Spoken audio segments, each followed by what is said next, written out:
صرف اسلام ایک ایسا مذہب ہے جس نے محمد رسول اللہ صلی اللہ علیہ وسلم کو بھگوان کا درجہ نہیں دیا۔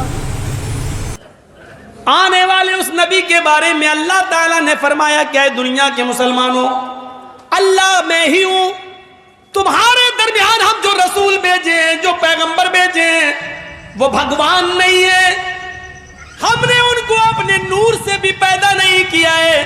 اے لوگوں، اسلام کے اندر آنا ہے تو یہ عقیدہ رکھنا ہے، قل انما انا بشر مثلکم، اے نبی آپ بھی اپنی زبان سے کہہ دیجئے انما انا بشر مثلکم، کہ میں تمہاری طرح کا ایک بشر ہوں، میں تمہاری طرح کا ایک انسان ہوں، میں تمہاری طرح کا ایک منشیہ ہوں، تمہاری طرح کا ایک انسان ہوں۔ ہاں، میرا مقام سب سے بڑا ہے، میرا درجہ سب سے اونچا ہے، اس لیے کہ میرے پاس وحی آتی ہے، لیکن انسان ہونے میں کوئی فرق نہیں ہے۔ دو آنکھیں تمہاری، دو آنکھیں میری، دو کان تمہارے، دو کان میرے، دو ہاتھ تمہارے، دو ہاتھ میرے، دو پیر تمہارے، دو پیر میرے، تم بھی چلتے ہو، ہم بھی چلتے ہیں، تم بھی سوتے ہو، ہم بھی سوتے ہیں، تم کھاتے پیتے ہو، ہم بھی کھاتے پیتے ہیں، تمہیں لیٹرین پیشاب پائخانے کی ضرورت ہوتی ہے، ہمیں بھی ہوتی ہے، تمہیں شادی کی ضرورت ہے، ہم نے بھی کی ہے، تمہارے بچے ہوتے ہمارے بھی بچے ہیں، تمہارے باپ دادا ہیں ہمارے بھی باپ دادا ہیں، انسان ہونے میں ہم میں اور تم میں کوئی فرق نہیں ہے۔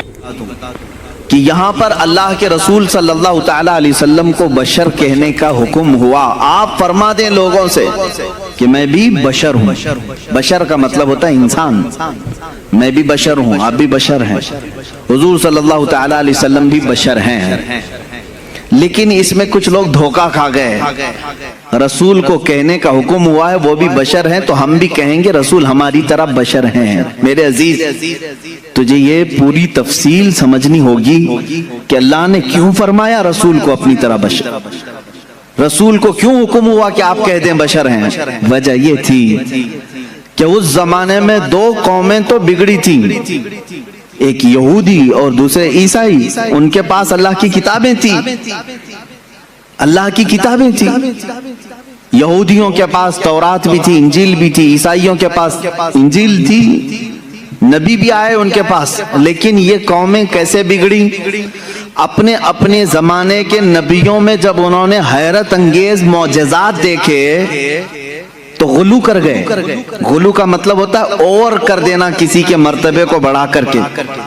حضرت عزیر علیہ السلام ایک نبی ہیں، اللہ نے ان پر نیند طاری کر دی، وہ 100 سال تک سوتے رہے۔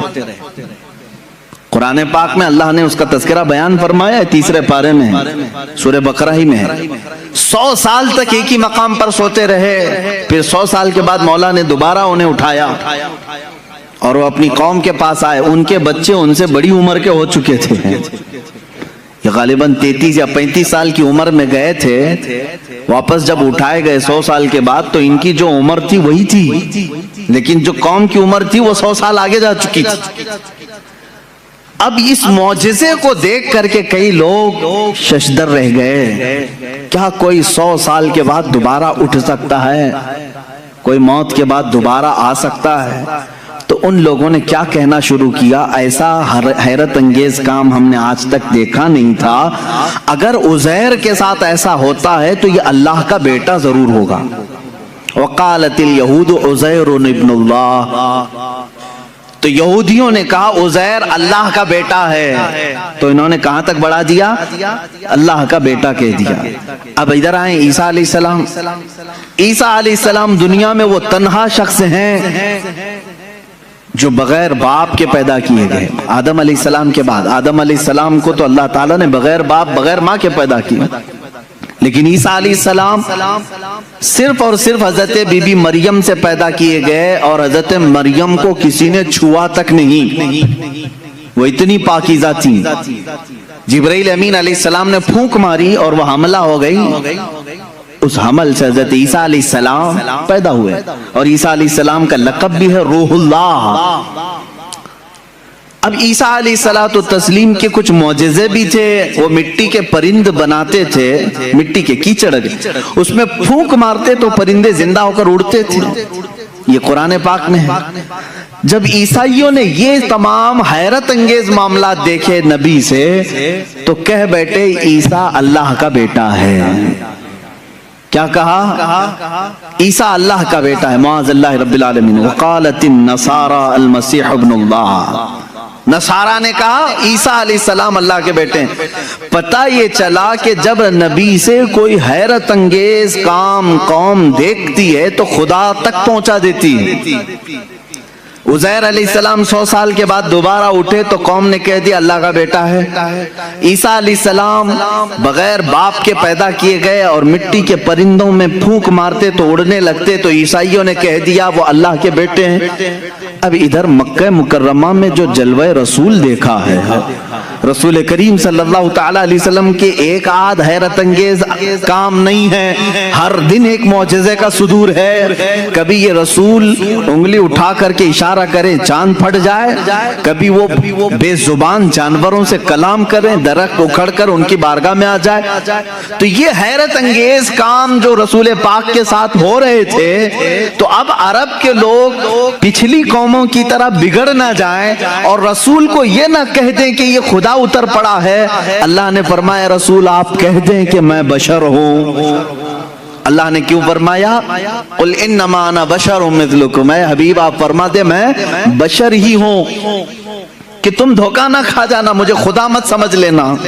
ایک بات یہ بھی ہے. اور دوسری بات ایک بہت بڑے گزرے ہوئے ایک مناظرے کا سبق بھی تھا اس میں. ابراہیم علیہ السلام کے ساتھ نمرود کا ایک مناظرہ ہوا تھا. نمرود اس زمانے کا ظالم و جابر بادشاہ, جب اس نے دیکھا کہ ابراہیم ہمارے بتوں کی پوجا بھی نہیں کرتا اور حضرت ابراہیم علیہ السلام کے ساتھ بہت سارے معاملات تھے, وہ ان کے بتوں کو نہیں مانتے تھے, جو ستاروں کی پوجا کرتے ان کی نہیں مانتے تھے, جو چاند و سورج کو پوجتے ان کی نہیں مانتے تھے. ایک دن بلایا اس نے دربار میں. اب یہ جو مناظرہ ہے وہ بھی قرآن پاک میں آیا. حضرت ابراہیم علیہ الصلوۃ والتسلیم سے اس نے پوچھا کہ تم کس خدا کو مانتے ہو, آخر کون ہے تیرا خدا؟ قال ابراہیم ربی الذی یحیی و یمیت. میرا رب وہ ہے جو زندگی بھی دیتا ہے اور موت بھی دیتا ہے.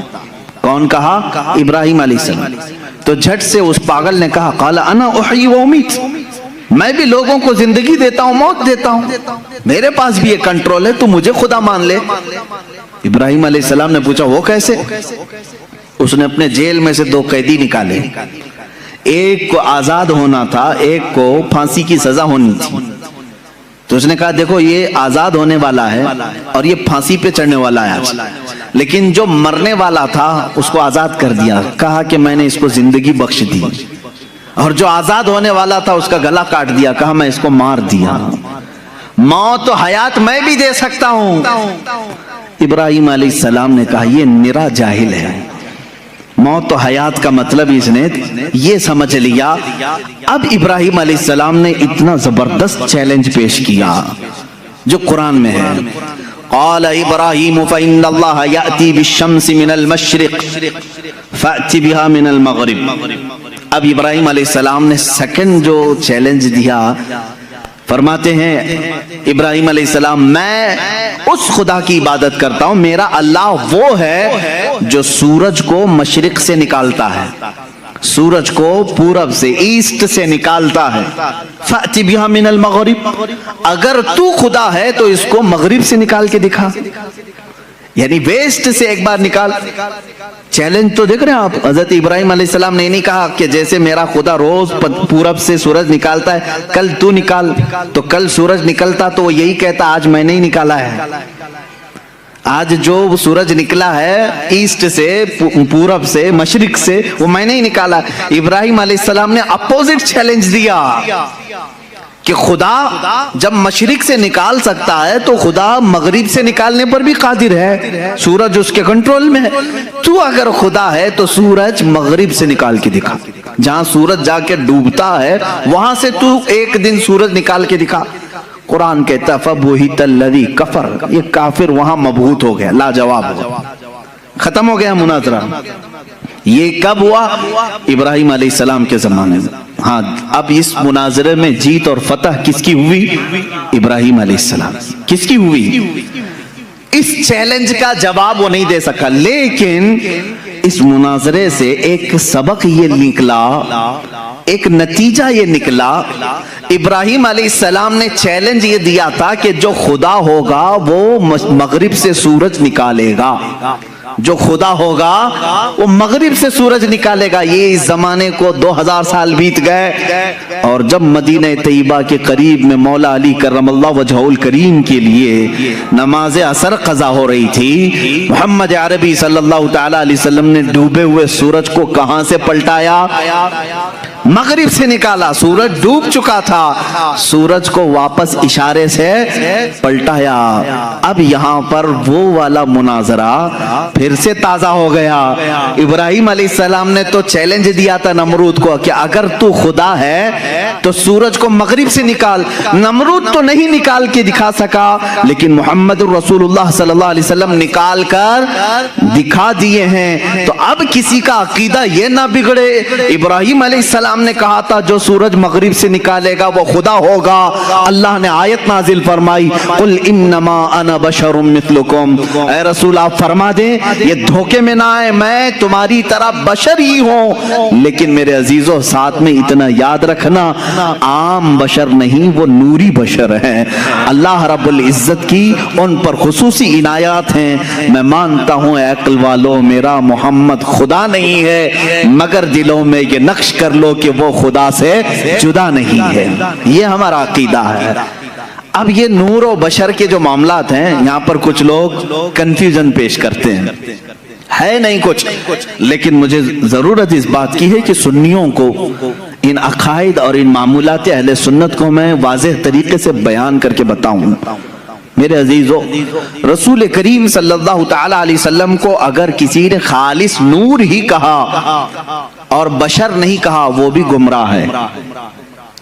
حضور صلی اللہ تعالی علیہ وسلم کی بشریت کا اگر کسی نے انکار کیا وہ بھی کافر ہو جائے گا، گمراہ ہے. ہاں اگر کوئی یہ کہتا ہے کہ صرف وہ عام بشر ہیں تو بھی گمراہ ہے. عام بشر، عام انسان کہہ رہے تو بھی گمراہ ہے. تو کہنا کیا چاہیے؟ حضور پاک صلی اللہ تعالی علیہ وسلم کے لیے اہل سنت و جماعت کا عقیدہ یہ ہے کہ وہ نوری بشر ہیں. نوری بشر کا مطلب یہ ہوتا ہے دیکھنے میں تو بشر دکھتا ہے لیکن قدرت میں نوری مخلوق سے بھی بڑھ کر کے ہے. فرشتے نور ہیں، انسان بشر ہے. فرشتے نوری مخلوق ہیں، انسان بشر ہے. اب رسول کو اگر تم نے صرف نور کہا تو فرشتوں میں چلے جائیں گے، صرف بشر کہا تو صرف انسانوں میں.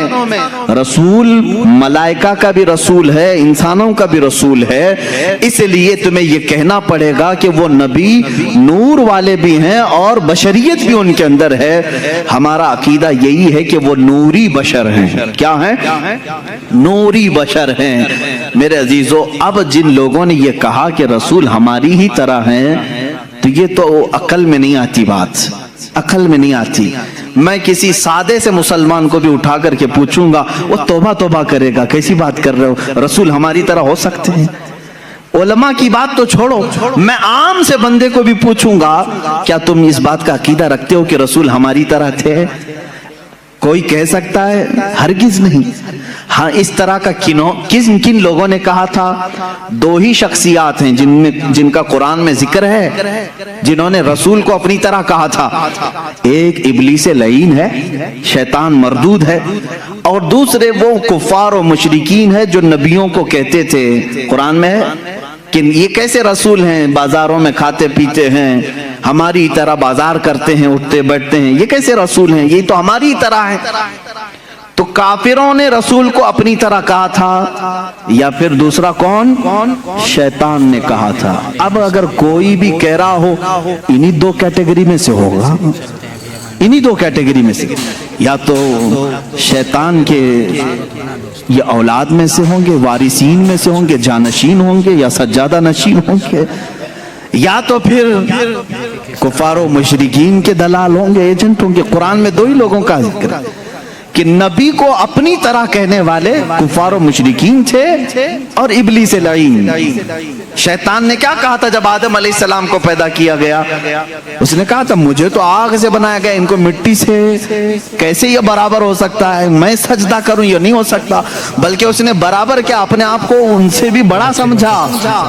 جیسے آج لوگوں نے کہا ہے نا, کتابوں میں لکھا ہے امتی عمل کرتے کرتے کبھی نبی سے بھی بڑھ جاتا ہے. شیطان نے یہی کہا تھا کہ مجھے آگ سے پیدا کیا ہے, میں آدم سے بڑھ گیا ہوں, یہ مٹی سے ہے. عزیزان گرامی وقار, اس طرح کے جملوں سے احتراز کرو, پرہیز کرو. اس طرح کے ڈیبیٹ میں جاؤ بھی مت.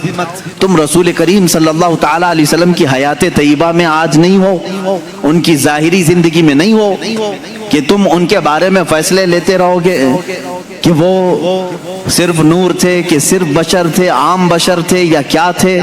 یہ تمام ڈسکشن نہ کرو. قرآن نے ہمیں جتنا کہا ہے اس پر عمل کرو.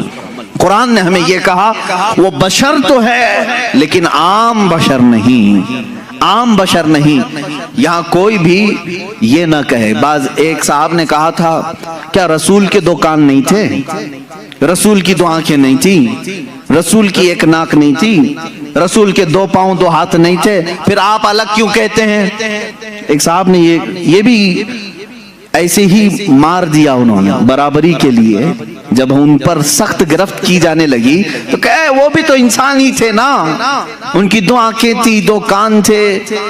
میرے عزیز, اگر ایسے ہی برابری کا معاملہ رہے تو سور کے بھی دو کان ہیں, تیرے بھی دو کان ہیں, کتے کی بھی دو آنکھیں ہیں, تیری بھی دو آنکھیں ہیں. کیا میں نے کبھی کہا کہ تو دیکھنے میں کتے کی طرح دکھتا ہے؟ میں نے نہیں کہا.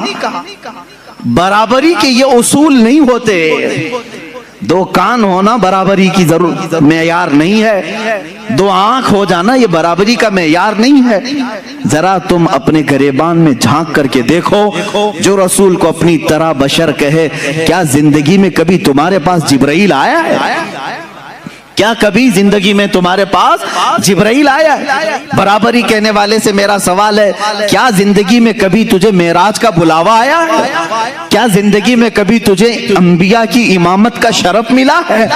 کیا کبھی تیری زندگی میں ایسا ہوا کہ تو سو گیا ہو, جنت سے تجھے کھلا پلا دیا گیا ہو؟ وہ خصوصیات تو میرے مصطفیٰ کو عطا تھی. یہ رسول کریم صلی اللہ تعالی علیہ وسلم کی عنایات تھی.